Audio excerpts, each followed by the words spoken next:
Thank you guys so much for listening. This is the Sleep Well Journey. We are so excited for season 2. And we have Dr. Lauren Daniels here, who is actually our first guest on the podcast. What? Yes, we filmed season 1 with me ranting constantly about airway and sleep disorder breathing. Mm-hmm. And then we've been talking with her about what it's been like on her end with her growth and her practice. And she is such an incredible baby chiropractor. If you guys have come here, you know I've talked about her before. We have lots of mutual patients, but I'm Dr. Callie Hale. I'm Dr. Kyle Hale. And why don't you introduce yourself? I'm Lauren Daniels, and just like you said, I'm a chiropractor. I've been practicing for 11 years now. I've always focused in moms and babies, and it's just a huge, huge passion of mine. I think it's super important to grow healthy humans from little bitty all the way up until forever, so that we're not having to go back and fix issues that could have been prevented or could have been fixed from the get-go. So I'm just super passionate about, raising up healthy children. Yeah, that's wonderful. I mean, so am I. Yeah. And I just think it's so important. You guys have listened to us talk about the collaboration and how we need to be, as dentists, finding our people and working with the right providers. And I'm so lucky to have you so close, and I'm so glad you're doing so well. I mean, we expanded, you expanded. It sounds like we kind of did it around the same time. Sounds like in 2020. We're crazy. Yeah. The only people in 2020. This is a great time to grow. We should spend money right now and Zero expand. risk. Yeah. So tell me what made you want to be a chiropractor?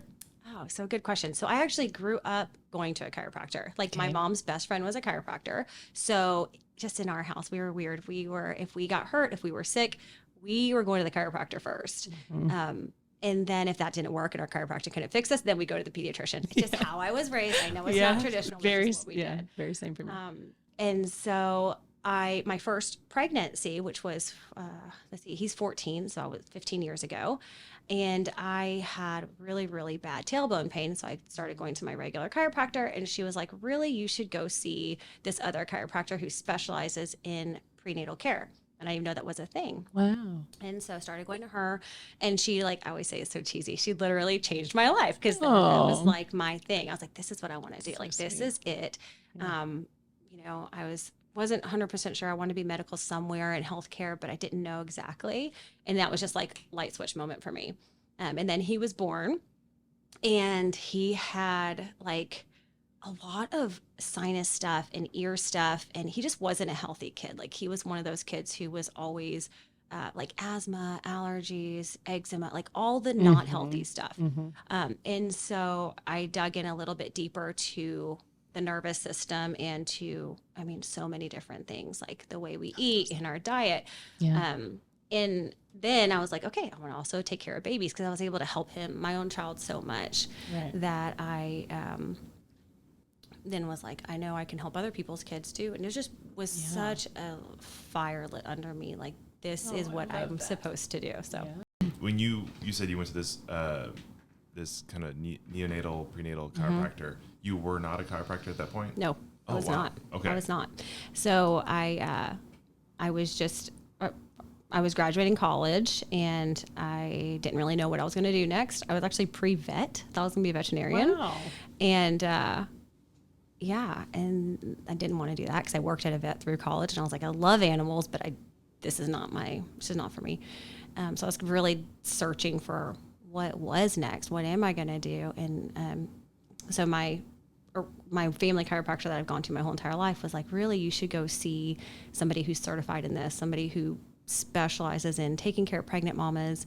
And so that's what I did. Yeah. That's so exciting. Yeah. I did not know that there was, as I was listening to you as we were setting up, that there was a whole organization built around training and certifying chiropractors in something other than just, because my perception of chiropractics has always been, up until probably the last maybe a couple of years, has been you just go there, get your back cracked, right? Because your rib's out of place, right? Which happened to me forever, right? And so, which is a thing. I mean, that's definitely helps, and it helps, and it feels better. But I never knew it could be anything else. Absolutely. And then Callie's like, "Hey, I'm taking Matilda, our daughter, to the chiropractor." I'm like, "She's one." Right. Exactly. You sure you meant chiropractor? Yeah, absolutely. No, it's fascinating, and the work that we do, it's so rewarding, because there's nothing wrong with chiropractors who treat pain. It's valid. That's definitely, there is a place for that. But for me personally, I want to do more than that. I want to help them be healthy from the get-go. And I mean, babies go through a lot in birth. Absolutely. You know, and even with not even talking about ties and restrictions and all that, but just the being in a uterus for 10 months and going through the birth process, like that's a lot of stress on their little bodies. And so if we can help them have low stress levels, be relaxed, highly functional from day one, it makes mom's job and life a lot easier. Right. It makes baby's life a lot easier, and everybody's happy. So it's so amazing. So how did you advertise yourself? Because I feel like what he's saying, we have sort of an uphill battle in the education of what is the airway dentist, right? Like what is that? How does that differ from anything else? Isn't a dentist a dentist? I got asked at me and my son race go-karts, and we have the airway dentist stickers on our go-kart. Yeah. So I was pushing it by another guy, and he goes, "What is that?" And I was like, "What's what?" Best question ever. Yeah. And he goes, "The sticker." And he's like, do you pull teeth on airplanes? What? That's literally what we're doing in air. I was like, that might be airway. Yeah. There's another business center in the future. This is a private jet, you know? Like, here's a shot in your mouth. Yeah. Right. So and imagine like what Callie's saying, like there's a lot of, I'm a layperson in chiropractic. Right. And so I just didn't know there was, I didn't even know I should even be, looking into that or what are the signs and symptoms? So, I don't know. I want to hijack your So question. just curious, like when you were building to be as popular, that in what you've been able to build, how, because, and I'll share mine too, but like, what was that like? Like, how did anybody know you were there and you were worth going to see? It was hard in the beginning, right? It was hard. For sure. What I did was when I was in chiropractic school, I had decided already that I wanted to be certified in pregnancy and pediatrics. I already knew before I went to school, that's what I wanted to do. So I started learning from other doctors as much as I could. Excellent. And then I started trying to build a community because that felt really authentic to me. Mm-hmm. So I reached out to other providers who were seeing the same patients that I wanted to see.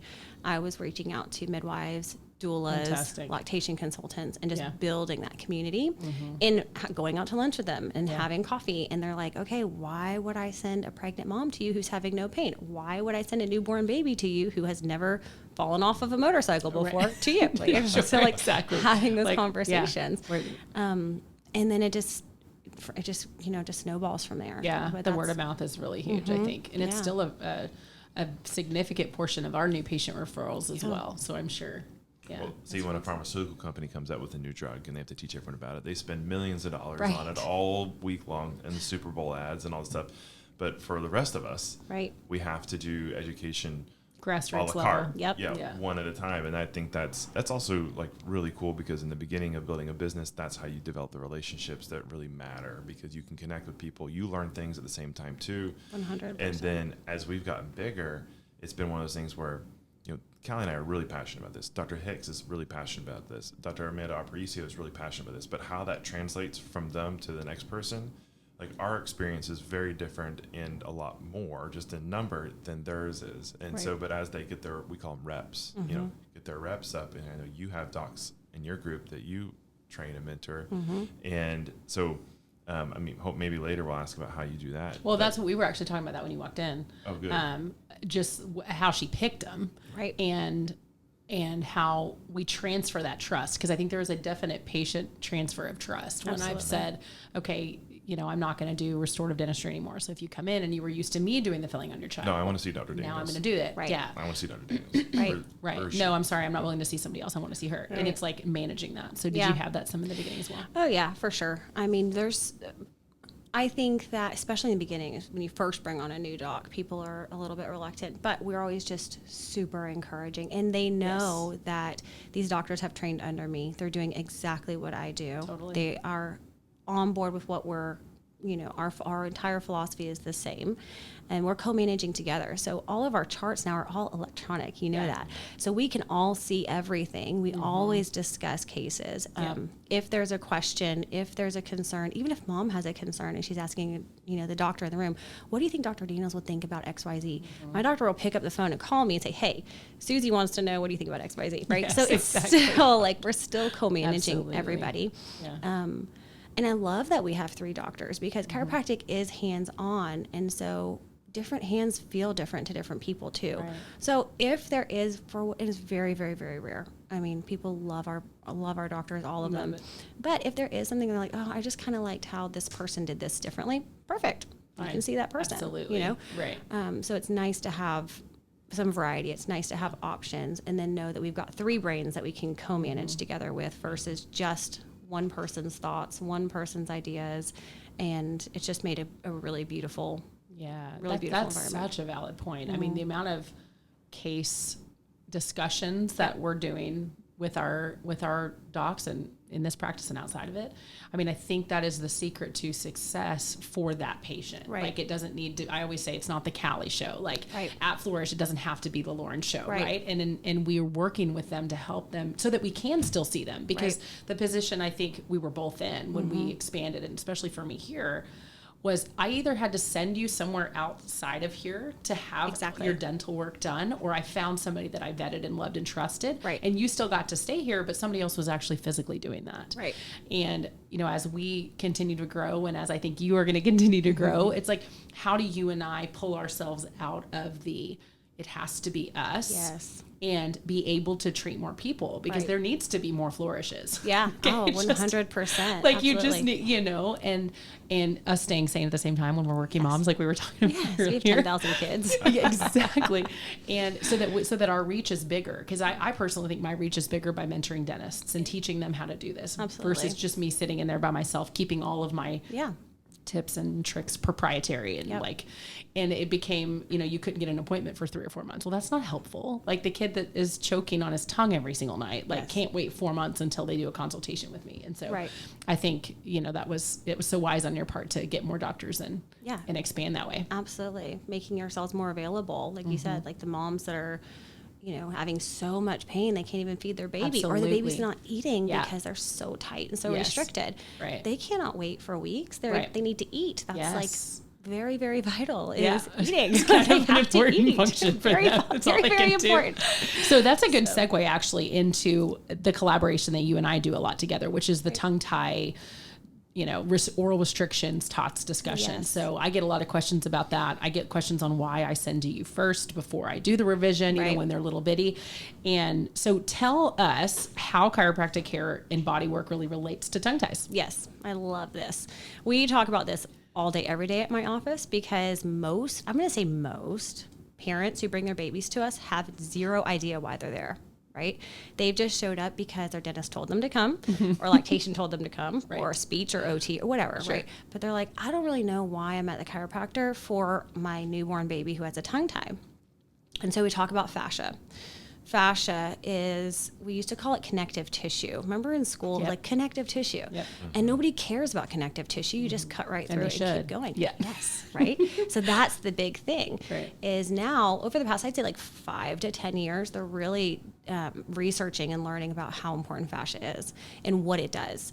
And fascia is connective tissue. It connects everything together. So when we're looking at fascial trains, we're seeing, okay, there might be a dysfunction in this region of the body, but we're having an effect all the way up here. And so working through that system, it's important that we're not just addressing part of the fascial train, but the whole thing. So when it comes to tongue ties, your frenulum is fascia, right? Like that is what it is. And that fascia is, in my opinion, the most important fascial train in the whole body. It actually connects to the entire inside of the mouth, up into the cranium, which is your skull, very important, down your spine, through your diaphragm, all the way down to your toes. So you're talking about that whole midline fascial train. And when we see with babies who have that tension in their mouth, they're almost always going to have fascial restriction or asymmetry or tension somewhere else in the body too. Okay. So before the revision, what we find is that if we can assess that child and find those restrictions and find that asymmetry and start to unwind that fascia through the rest of the body and through the cranium and in the mouth, it does a couple of different things. It makes your job easier, actually, because we start to loosen up even that tissue under the tongue, right? It's not going to be a complete, like a revision would be, but it starts to get it more manageable. Yeah. I'm sure you've had babies where you're like, oh my gosh, they're so tight, I can't can barely even get in there. It's, for sure. It makes it super, super challenging. Sometimes dentists might have to go back and do a second revision, or just, you know, they got a partial because they couldn't access that full tie. So by doing that cranial sacral therapy, that body work, chiropractic care, you know, there's a number of different words you can kind of interchange in there, and I can talk about that later too. But by doing a couple sessions beforehand, we can just start to relax the whole system. And then that gives us more mobility. I love it. Then on the back end, we want to make sure that there's not a big transfer of tension. Okay, so that fascia, I like to think of it as like a bungee cord almost, right? So if the fascia, the bungee cord is being pulled really, really, really tight. This is a baby who's has a tongue tie, lip tie, cheek ties, whatever, and it's at maximum tension. There's been no body work done beforehand. You're at maximum tension, you're pulling that bungee cord, and if you cut that bungee cord, what happens is there's that big rebound, right? That can happen in the fascia in our body too. So if we have a baby who's maximum tension in the mouth, we do a revision.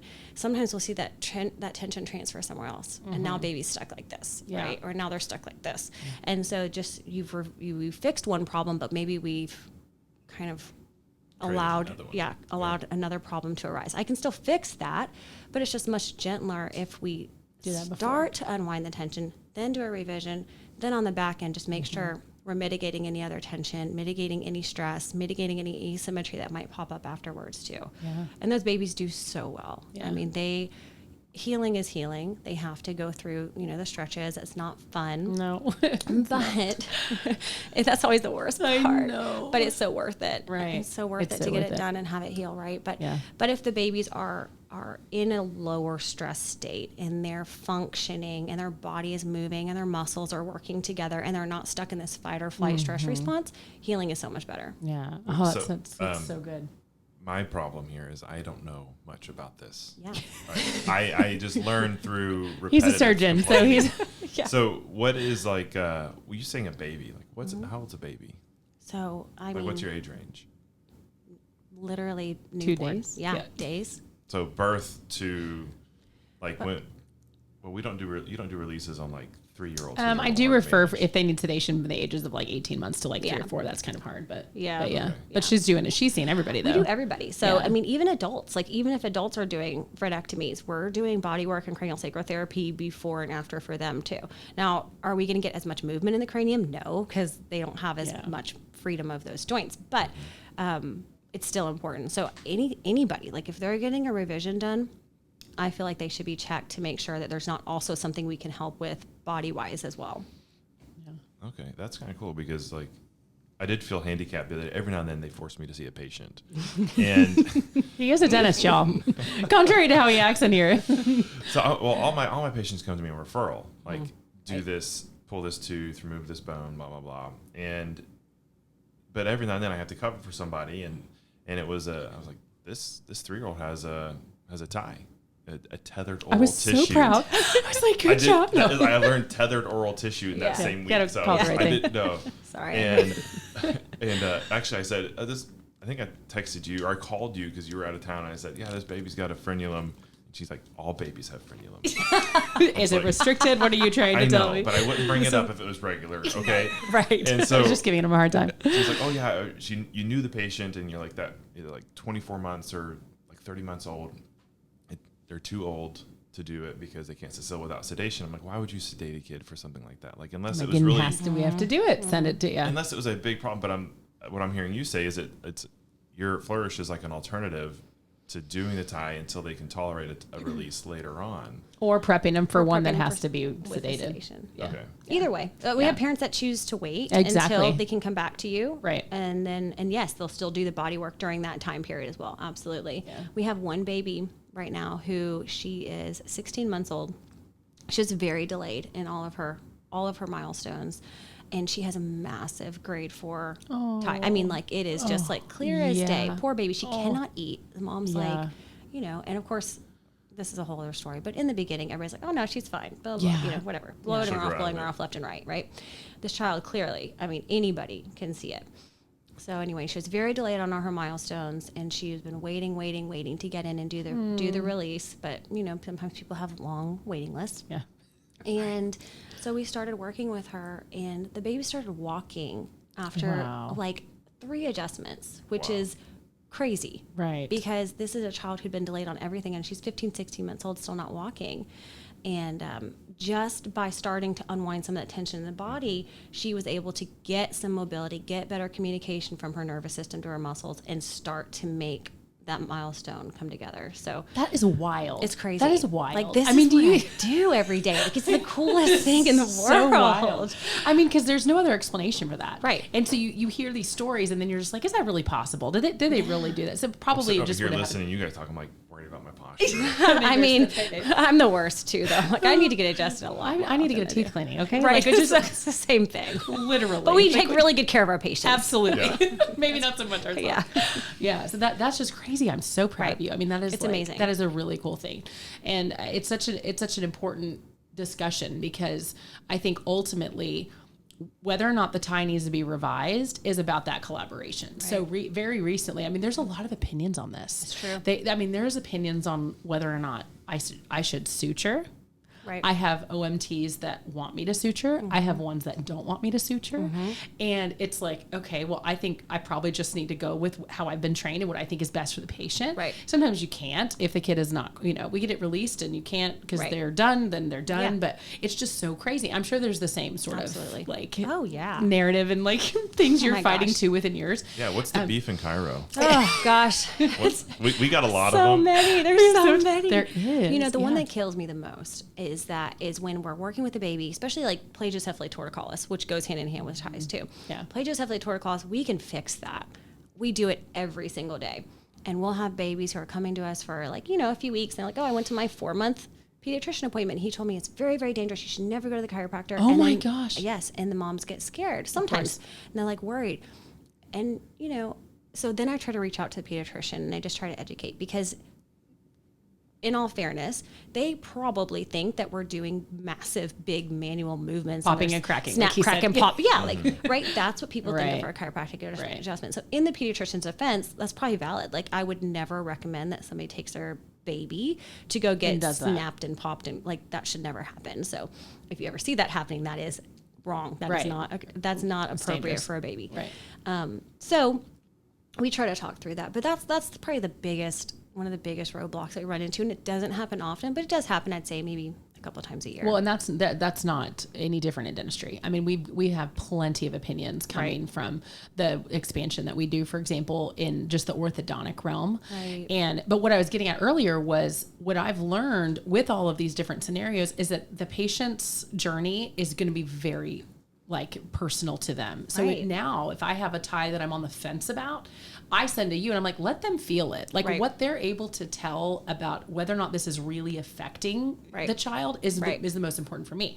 We have myofunctional therapy in the office. I'll say, let her look at you and decide if your tongue tie really is a problem. Yeah. Because in my own personal journey, having my revision done in January, I healed great. I have incredible mobility. I would do it again in a heartbeat. But if you were to look and feel under my tongue, you'd see a scar and you'd say, yeah, you're kind of still tied. Like that would be, especially if you knew I'd never done it, the conversation would probably be, did you know you were tongue tied?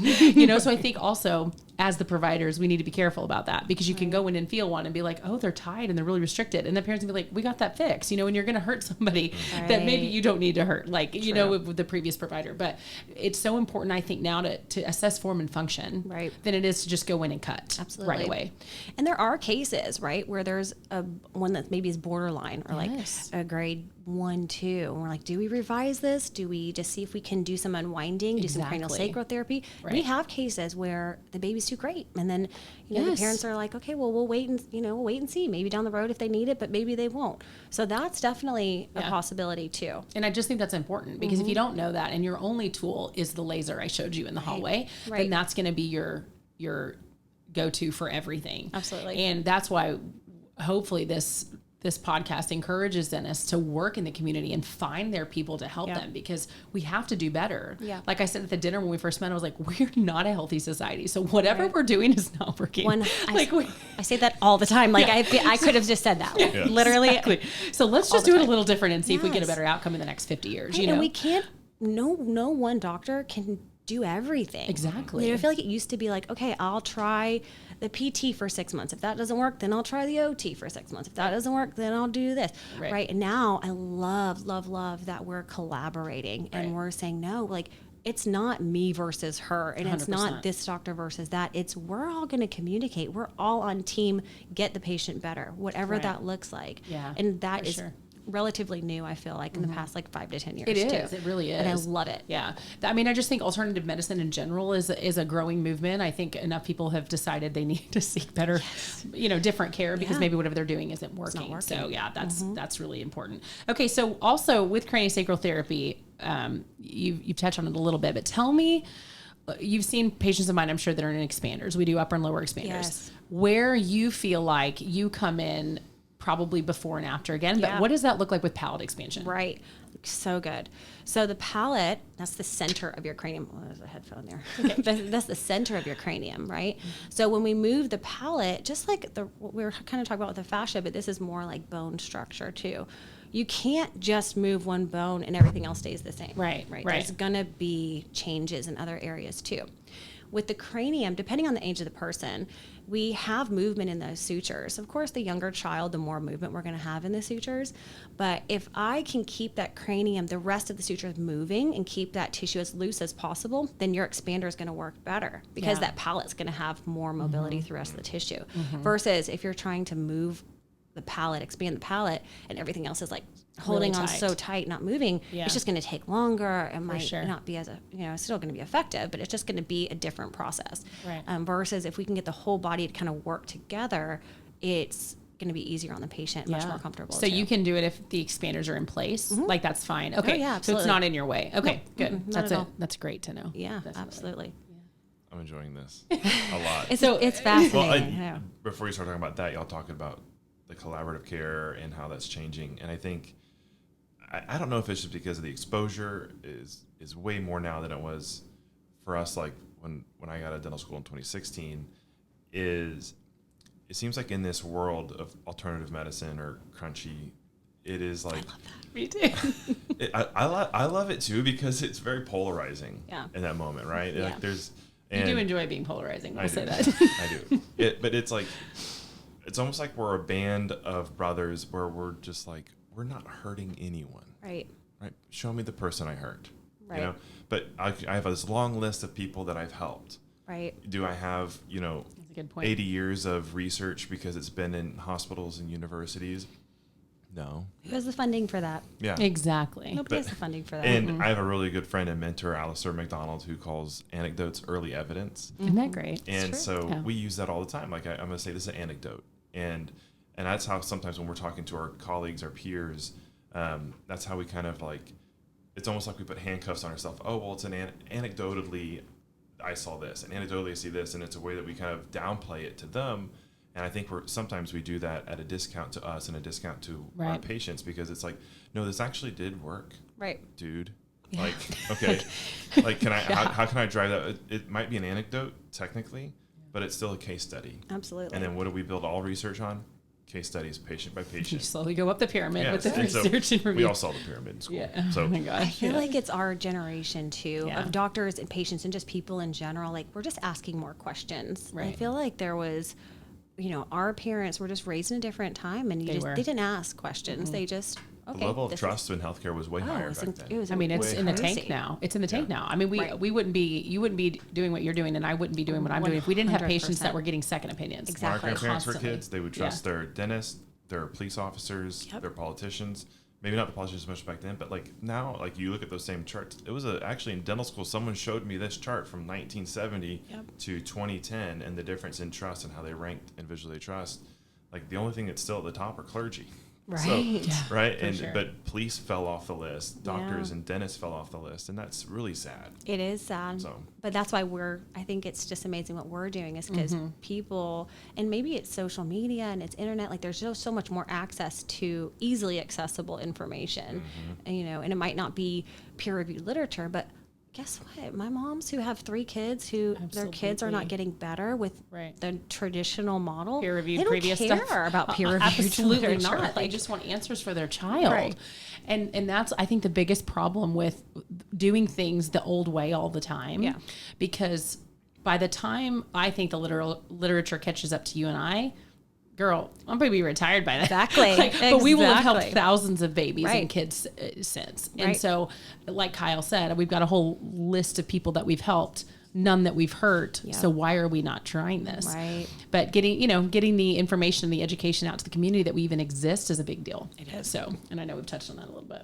Okay. But I want to get into some more chiro stuff because again, this is for me. This is not about you. Okay. We're here for you. That's right. You see how quickly? Oh, I know. She must have told you that. No, I didn't. It is all about me. She did tell me. She was like, by the way. So I've got an 8-year-old, 4-year-old, a 6-year-old, 8, 6, and 4-year-old. But like, if I had a newborn, we tell parents all the time, like, bring them for a happy visit just so they can experience the dental office. But when do they need to see a dentist? At their 1 year. Or if you suspect a tethered oral tissue, or when they get their first tooth. That's kind of like our go-to, one of these three things. So what about you and your patients? Yeah, good question. So I say it depends on the birth, and it depends on what's happening.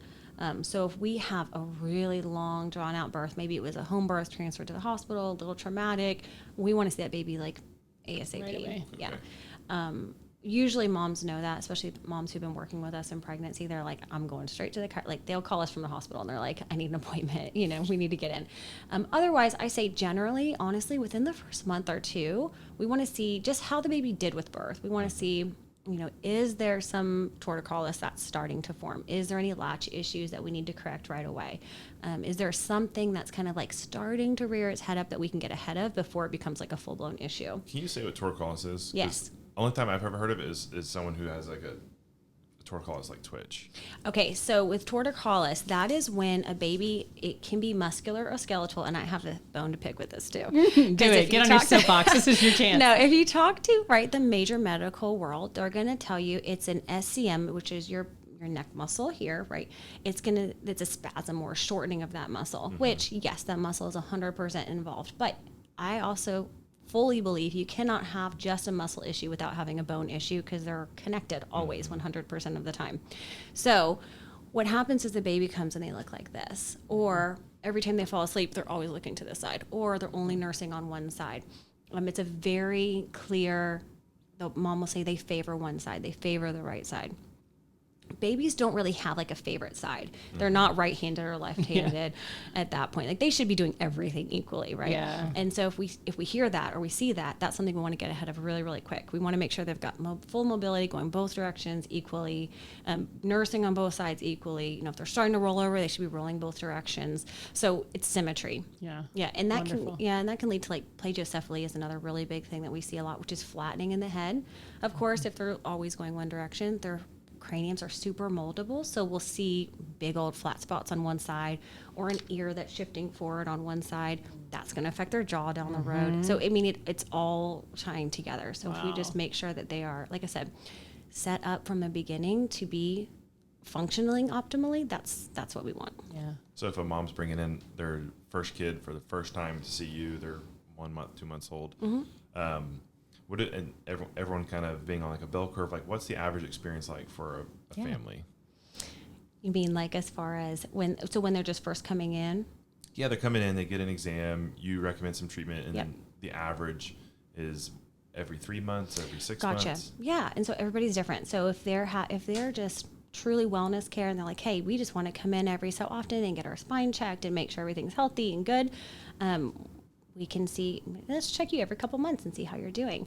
If baby hits a milestone, I want to check them right away. So I want to make sure that milestone's balanced, right? If they're crawling, they should be crawling both hands, both knees. If they're rolling over, they should be going both directions. So always at milestones, we want to check and see where they're at. If they have a big fall, we want to check the baby. That's a big one. Babies, they fall out of cribs, they fall off of changing tables. Can we rerun time? Things. My 6-year-old can fall out of a chair onto the chair. How do you choose that? She's just really graceful. It's like there's a sniper in our backyard that gets her every now and then. We must have the same kids. We must have the same kids because we have four of the kids will be sitting at the table and just sitting there eating dinner. And the one's on the floor. Yeah, nobody touched her. What happened to you just now? Literally, our daughter. I have to tell her, stand with both feet flat on the floor. right, so I can talk to you. Because they're not. I need to take her to see you. I do. Because she's fallen so many times. She said that. I was like, all the kids are getting appointments. I mean, it happens. And moms always come, they feel so bad. They're like, oh, she fell off the bed. She fell off the chair. I'm like, it happens. It happened with our kids. And are they're okay. We didn't do any massive brain damage. But let's adjust them, make sure everything's in a good position. position and like send them on their way. So that kind of thing, right?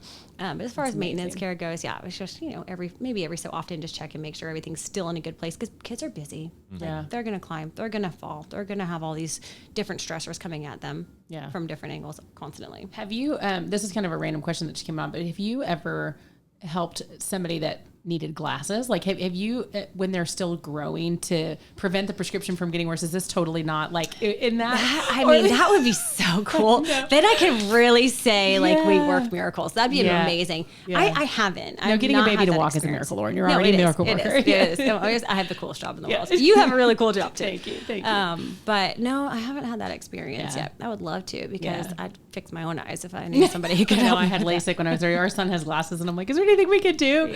Yeah. Very cool. But I mean, you never know. Cranial work is amazing. So it's all about just freeing the nervous system so that the nervous system is functioning optimally. And that can look like so many different things. Yeah. And I feel like doing that while they're growing is the same soapbox I'm on, which is fix their jaws while they're growing. Exactly. So like, why wouldn't we be also doing that? 100%. It's incredible. Yeah.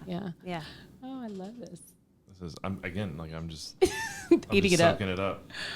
So what is cranial work? Like, can you describe that for me? Because I have a very, again, with my old vision of what chiro is, I just see like some giant hand man that played high school baseball. You can't do it really on you because you're older. Sitting there rubbing your head. Yeah. Well, it is very relaxing. So we're working You'd love it. on. Oh, really? Yeah, you probably would. We do. Can you show everyone on camera? We're gonna lay down right here. No, it's very relaxing. So with babies, they're born and they have all these different. They're like tectonic plates that make up their cranium, right? They're just literally slabs of bone. Analogy. Yeah. And so we want to make sure that those plates aren't going to do this and they're not going to do this. Like, they just should be kind of, they're sutures. So they should literally line up like a suture and then get sealed that way. So the cranial work is very, very gentle. We do some kind of like pulsing techniques. We hold pressure in certain positions. We might do some kind of like, there's some of like corkscrew type of maneuvers. They're different releases that we're doing through the cranium, but we're assessing the shape of the cranium. We're assessing the restriction, the suture lines. If one side is closing faster than the other, especially like the coronal suture, if we have a baby who's pushing really far forward on the occiput, you'll see one side's closing faster than the other. That's where I was saying it's going to affect, like the ear position is going to be further forward. The jaw is going to be affected by that. The palate's going to be affected. There's no way around that. Yeah. If the head shape is not symmetrical, there will be repercussions. That's just the human body. Right. And then there'd be compensation down the road. So it's very, very, very gentle, but it's really making that assessment as far as where the restriction or the asymmetry is, and then using those specific gentle techniques to correct it. Babies sometimes fall asleep during cranial work. Oh, I love it. It's very relaxing. Yeah. Or if they're asleep when we start, they'll just stay asleep, and then they kind of fall into like this deeper sleep. You see them breathing like really deeply, and just parents are like, what? Like, can you come over at 8 o'clock tonight? I'm sure they ask you that. Can you come at 3 in the morning? Yeah, exactly. Yeah. Oh my gosh. And that's a side effect of chiropractic, right? Like, I always warn patients before, or really the parents beforehand, like, your baby might sleep really well tonight. Yeah. And that's normal. Yes, it's normal. Good. Yeah. Or your baby might have like a really big bowel movement. Yeah. That's normal. Because we're transitioning from that high sympathetic nervous system, that fight or flight stress response, into that parasympathetic dominant, where we're resting and digesting and healing all the good things, right? And so that's always my like warning about side effects from what we do. Good. Yeah. Because they do ask me that too. Like, what is it going to be like? Or what about after? So I'm glad you clarified. It's so gentle. Though, like I said, there's no popping. There's nothing scary. Nothing's going to hurt the baby or be uncomfortable ever. I have some videos on my social media, on my Instagram too, just to kind of ease people's minds so they can see what it looks like, and they can see how gentle it is. Good. Because otherwise, we have this idea of popping and clicking and what is a traditional big chiropractic adjustment. And we do see adults in the office, and we do offer those big manual adjustments. They're still super gentle, but it's just not appropriate for kids and babies ever. But they do really, really well. Oh, that's awesome. Well, we'll be sure to tag your Instagram on here too, so people can go watch those videos, because I think it'll put them at ease when you take a little baby in and you see how gentle it is. It just makes you want to keep doing it. So. Yeah, it's true. That's great. It's amazing. Yeah. So why did you name your company Flourish? Oh, I love that question. So part of it was, Flourish, right? When I was thinking of what do we represent as our business? Like, what are we doing every day, all day? And truly, I want these babies to flourish. It sounds so cheesy, but it's true. No, it's good. We love cheddar. Yeah. That's how we do all the time here. We're very cheesy too. I love it. You know, really, like, that's what I want for the people who come into my practice. I want them to feel like they are living their best life. They are functioning optimally so that they can achieve whatever their goals are, whether it's, you know, being a mom or breastfeeding your baby or your baby's hitting milestones. Like, I want them to flourish. I don't want them to just survive. I don't want them to just like make it through life. I want them to feel like they're living their best version of their life. I love that. Oh, that's us. Wonderful. All right. Can we, I don't know. Having another provider here, I feel like you've gone through a lot of the hurdles that we've had. You know, we should talk about just that. Like on the business side, but also on the professional side. And we kind of jokingly mentioned about, you know, throwing some punches at like established chiropractic care and established healthcare. But like we've got a couple of really big pet peeves in dental, and one of the big ones is pulling bicuspids because it's an orthodontist telling a mom, "Oh, they just got too many teeth." Right. And the mouth's too small. When you said that at the dinner, I was like, "Thank you. I still have my wisdom teeth. I feel like they're probably there for a purpose. Yes. I don't know what they are really. I mean, probably just to help you eat. I don't really know, but like I have them for a reason. Amazing. You know. Yeah. And so what's that like for us? That is like I call it lazy orthodontics because orthodontics has been the same for 100 years. And it's really cool because we can go backwards in time far enough that everything's really well documented in the early 1900s. And we see that myofunctional therapy was actually invented by orthodontists. Wow. And now they're like, oh, you can't do anything with myofunctional politically therapy. That narrative changed somewhere in the 50s. Do you remember? And so I don't know why or what the reason is behind it, but for me, selfishly, this part's kind of cool. So like, what are there any stories on your side of the pond where it's, you know, this thing has changed, or how does the rest of chiropractic medicine look at neonatal chiropractic? Is it all kind of one big happy family? I don't think it's so interesting, right? So there's like these two kind of separate groups of chiropractic, and I don't think they look at us negatively. I just don't think they have a clue what we're doing or why. Sure. I think they're just like, well, I don't know why you'd ever take your baby to the chiropractor. Or they're like, well, I'm a chiropractor. I can adjust the baby. Just bring the baby to me. Right. That's my biggest pet peeve is if you want to adjust babies, please take the courses. Please know what you're doctors. doing. Yes, get trained under a pediatric chiropractor because they are not the same. Like a little tiny baby is not the same as your 25-year-old athlete that you're treating. And you're really, really good at treating those 25-year-old athletes, and they're doing super. But this baby is different. Their spine is different. All of their joints are different. Their cranium is different.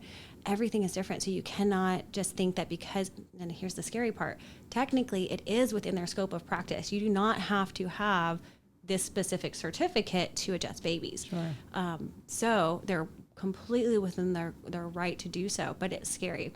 So that's my pet peeve is like, if you want to adjust babies, please do it. Like get the education and help them because there's more babies that need more chiropractors, but do it the right way. Absolutely. Do it right. Hey, that's what just do it right. Just do it right. Stop doing it wrong. People. Don't hurt because people. then that puts our profession at risk too, because what happens if a baby goes to the wrong chiropractor and has some sort of horrible and that's my biggest fear. Absolutely. You know.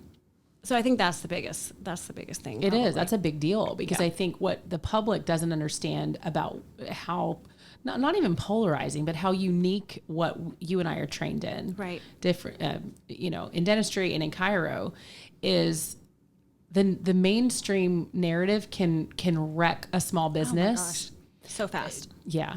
I mean, a viral post about some baby getting hurt, getting adjusted, or somebody having teeth fall out when they were expanded, which has never happened. Never ever had that happen.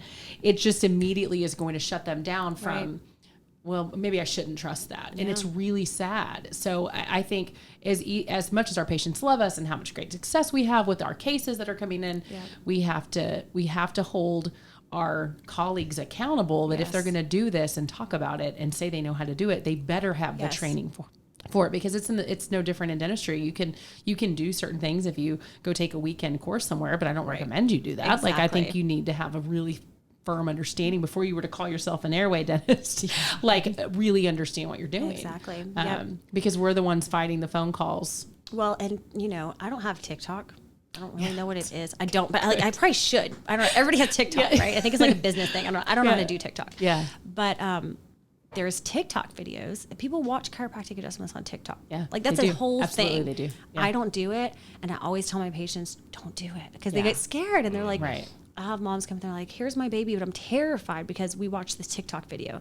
Okay, step one, don't watch the TikTok videos, right? Like turn off the TikTok. Absolutely. I don't know what's happening on the TikTok videos, but yeah, it's scary because I think in Australia, they actually did get shut down as far as being able to adjust children under the age of 2. Now, we are not Australia.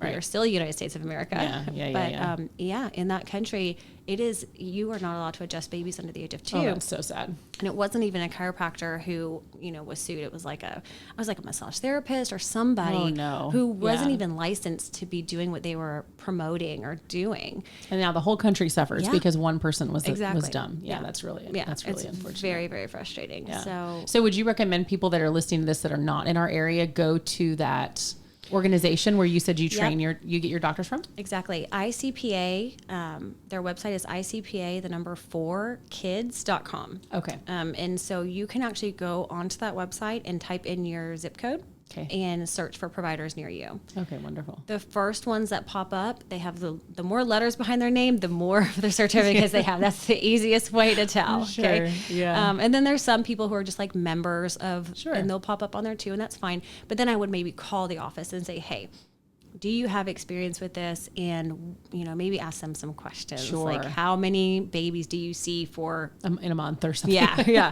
How many babies do you treat for body work? How many Sure. babies are you working with other dentists in the area? Are you working with lactation? And those answers they should have really quickly. Yeah.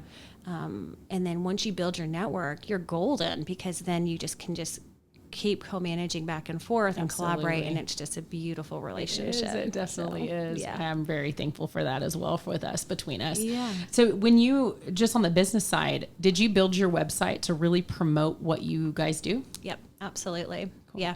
So I started off, like I said, I was dead set on what I wanted to do. I knew moms and babies. The airway stuff or the tongue tie stuff kind of came to me. Yeah. It kind of happened to me. Same. Yeah. I think that's how it goes. Like nobody goes to chiropractic school like, I want to help babies with tongue ties. Yeah, like that exactly. It just happened, and it was awesome. And I was like, okay, this is what I'm doing. So I dove in deeper and got more education, did more classes, learned more, talked to dentists, talked to lactation, all the things. This is years ago. But yeah, no, I knew I wanted to specialize in moms and babies, and that's how I'm branding myself. That's how I'm going to market myself. And I'm big on that. I always talk to new chiros, like, just out of school or just starting their own practice. Don't try to be everything. Right. Mm-hmm. Nobody can be everything. I pass these chiropractors and they're like, they have all the words on their doors. 0 to they're 100. Like, where they're like athletes and geriatric people and PT. Yeah. They're doing all the weight loss, and like they're doing all these things. Like, pick what you're good at and be really, really, really good at that thing. Absolutely. That's Do we how I seem very feel. similar in personality? Yeah. We're like staring a brain. No, but it's so true. Our patient was it's right really all hard those to. years ago. I know she was. Thank you, Jenny, if you're Thanks, listening to Jenny. this. But I think that general dentistry is really, really difficult, because you can, after dental school, you can just go in and practice as a general dentist, or you can go do residency in prosthodontics or oral surgery, orthodontics. But if you're a general dentist, you're expected to be able to do it all. Right. And it's important as a general dentist to be able to do most things. But once I was able to step back and say, I want to be the best airway dentist that there ever was, and I want to focus on that, it allowed me to study just that. Exactly. And Well, and like you mentioned that chiropractors have the same license and privileges kind of across the board. General dentists are the same. Yep. Yeah. So you can go do residencies, and the only thing that you can't do as a general dentist that a residency does let you do are the 6-year oral surgery programs where you become a physician at the same time. Mm. So it's a level of sedation privileges that we can't get as a dentist. So essentially everything all at once, all the time, the general dentist, I think I have a lot of sympathy for him, because it's a really hard job to have because there's a lot of pressure. But if you're doing one thing once a month, you're never getting good at it. Yeah. It's like if you make one denture once a month, most general dentists make one denture every couple of months. Mm-hmm. And they feel like they're good at dentures. Wow. So, I mean, imagine if we learned how to walk taking one step every 30 days. Right. Like, that would be Right. awful. Yeah. Right. We're never going to get good at it. And so, to y'all's point, I mean, I love seeing healthcare providers in a focused practice. Me too. Because I just feel like, one, I'm getting better taken care of if I'm there.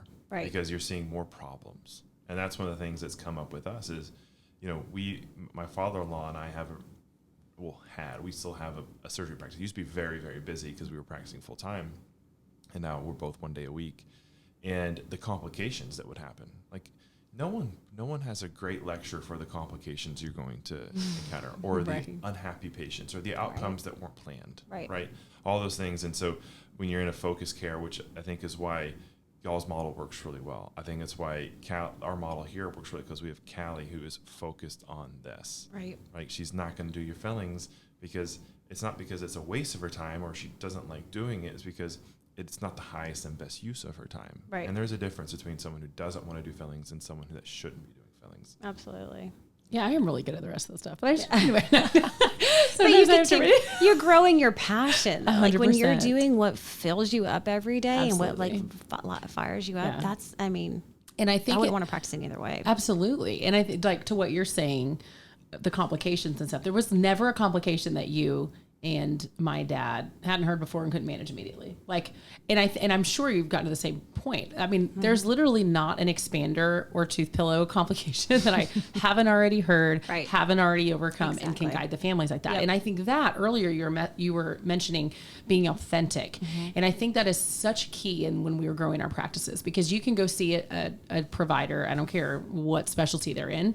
And if that patient doesn't feel that authenticity and trust, they are not going to be your patient. It's Exactly. not going to work for you. Exactly. And I think as somebody looking to, start a practice or take debt on to expand or do what we've done, you really need to think about that. Yep. Because if you have a case acceptance issue before that, having a nice shiny building with pretty doors and white walls is not going to change that. Right.